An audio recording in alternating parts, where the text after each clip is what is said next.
today on the Jessica Rector Show. So technically, I had brain cancer. How did you learn to talk again, walk again? A lot of times I wanted to give up. So how did you bond with your baby? And we're going to discuss what Teresa's doing for San Antonio. If you like my look, stay tuned and I'll tell you how to get it.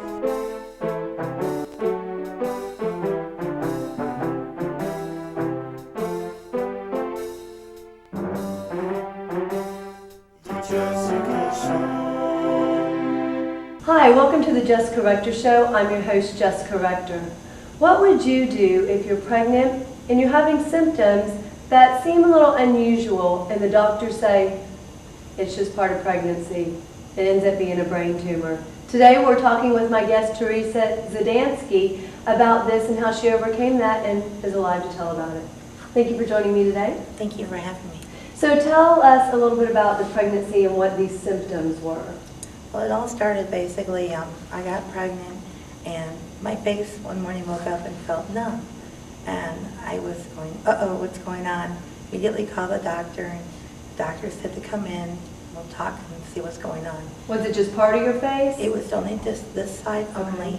And I was like, oh, it's numb, what's going on?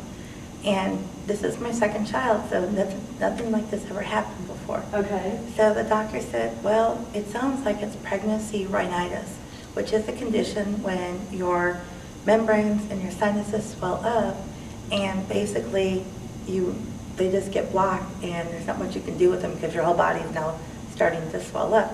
Right. So I said, okay, listening to a doctor and knowing that you're supposed to trust a doctor, he sent me with an antibiotic and said, don't worry about it. It'll go away eventually. Took the antibiotics and it didn't dissipate. It just kept staying there, and staying there. Well then, in August, I'm going toward my pregnancy now. This happened in February. And August, I went to go in my walk-in shower and I walked in and the hot water felt cold on the left side of my body, but warm to the touch on the right-hand side of my body. Okay, how did that feel? Did that set you off? That's kind of weird just to even think about. I was in awe. I mean, basically, I hurried up and took a shower, and I heard him call my doctor, and he said, oh, come in, but it's okay. The baby's laying on a nerve. And I said, okay, again, I'm trusting my doctor, and said, fine, well, let's see what happens. Well, it didn't dissipate from that point either. So is your face still numb at this point too? It's still, and to this day, it's still numb, and it will always be numb. Wow, okay. So that's one of the effects of having with the tumor that was something that should have been a red alert for some doctors to actually look at, which mostly don't. And people kind of just say, okay, it could be A, B, or C, but there's never the D of the brain tumor or any other symptoms that may come up. So it's been really hard for me to really listen to doctors from this point forward. I'm like, no, I'm going to do my own research and find things out. So let's go back. So you're pregnant, and so you were in the shower, you went back to your doctor. What did your doctor say then? She said, baby was lying on a nerve, don't worry about it. You're going to be giving birth soon, the baby's getting bigger. And mind you, the baby was only 7 pounds, 6 ounces. So I'm thinking, okay, am I going to have a watermelon? What's going on here? It's so big. And it wasn't big at all. So then they said, oh, but you believed your doctor again? Yes, ma'am. Everything was, again, you're supposed to trust your doctors. You have faith in your doctors. Your doctors are helping you give birth to a child, so on and so forth. But were you kind of a little hesitant believing him just because that didn't happen with the first baby? Or were you like, well, it's a second baby, things can be totally different with the second one? Talking to my girlfriends and talking just to other people that have been pregnant through coworkers and things, they said, this can happen. Don't worry about it. I said, okay. I won't worry about it. I'm trusting all these other people talking around me. Right. And then my husband said, just, it'll be okay. The doctor says you're fine. They did a stress test. Baby's heartbeat's kicking away. You're going great, So your husband wasn't a little freaked out even when you said half my face is numb? He was like, again, listening to the doctor. It was what the doctor had to say. It was a hormonal membrane thing with the sinuses. So we let it go. And being in Texas, you do have traumatic sinuses sometimes. And so did the doctor say that once you had the baby, the numbness would go away? That's what they basically told us.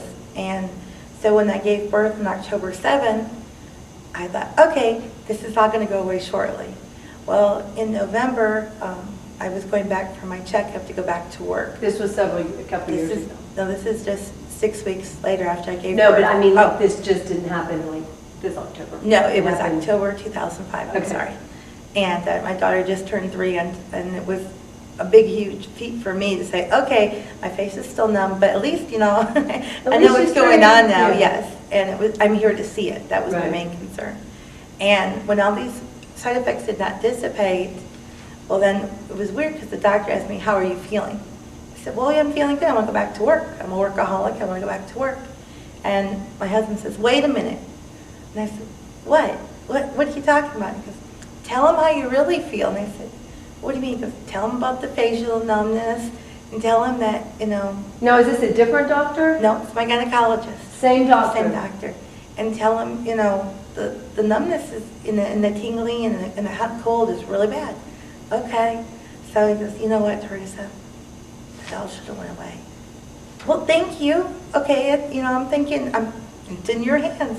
He says, you need to see a neurologist. So then... And how did you feel when he said that? I'm scared. I mean, here I have a bundle of joy sitting in front of me in my carrier. My husband's sitting there next to me. Her mouth drops and goes, why? Because it's not pregnancy related. And from that point, it was like, what happened? What did I do wrong? Did I do something to make me feel this way? And then it was waiting just for a whole week to find out. And that was a hard thing for me. That week was the hardest.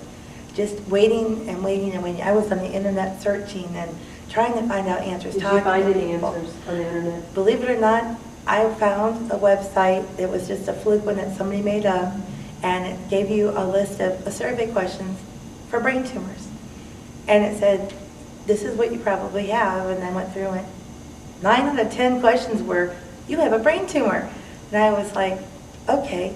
So this is the night before I had to go to the neurologist. You were not like, okay, what were you really thinking? Okay. Really? Believe it or not, it was, okay, I'm going in, and I was very stern with this doctor. I said, okay, I have a child sitting out there in the waiting room, and I need to get some answers now. You're going to tell me. We're not going to sit here and guess. You're going to tell me what's wrong with me. And if you can't find the answer. Exactly. And he said, well, it could be 3 things. And I went, what? And he says, you could have a stroke, which is typical in pregnancy sometimes, to have one. Or you have multiple sclerosis. And I went, oh no, can't have that. Or you have a brain tumor. And I said, I'll take the latter of the 3. And he went, excuse me? I said, because having a brain tumor, you can take that out of me and I can make myself get better. The other 2 are incurable. You can rehab, but doesn't mean you're going to always get better. At least with the brain tumor, I can do this. And he just kind of looked at me like, you're going to be kidding me. And I said, this is how I feel. So when I went in and... Teresa, sorry, we're going to be right back. We'll be right back. Stay tuned. Did you know benign tumors are still harmful because they are pushing on the brain? And the majority of brain tumors are not hereditary.